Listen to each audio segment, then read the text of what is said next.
ಕಲಾನಿವಸತಿಯಲ್ಲಿ ನನ್ನ ಮಗಳ ಮದುವೆಯನ್ನು 18th ಅರೇಂಜ್ ಮಾಡ್ಕೊಂಡಿದ್ವಿ. 17th ಬೆಳಗ್ಗೆ ನಾವು ಚೆಕ್ ಇನ್ ಮಾಡಿದ್ವಿ.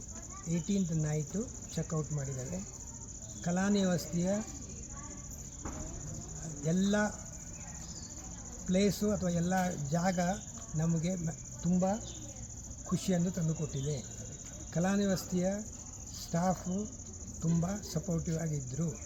ನಮ್ಮ ಗೆಸ್ಟು ಯಾರು ಸೆಲೆಕ್ಟ್ ಮಾಡಿದ್ದಾರೆ ಅನ್ನೋ ಈ ವೆನ್ಯೂನ ಅವರಿಗೆ ಅವರದ್ದು ಸಿಲೆಕ್ಷನ್ನು ತುಂಬ ಚೆನ್ನಾಗಿದೆ ಅಂತ ಹೇಳಿದ್ದಾರೆ. ಅಂದರೆ ಅರ್ಥ ಏನು ಅಂದರೆ ಇದರದ್ದು ಎಲ್ಲ ಡೆಕೋರೇಷನ್ನು ಪ್ಲೇಸಿನ ಇದು ಎಲ್ಲದು ತುಂಬ ಚೆನ್ನಾಗಿತ್ತು. ಎಲ್ಲ ನಮ್ಮ ಗೆಸ್ಟು ತುಂಬ ಖುಷಿಯಿಂದ ಹೋಗಿದ್ದಾರೆ.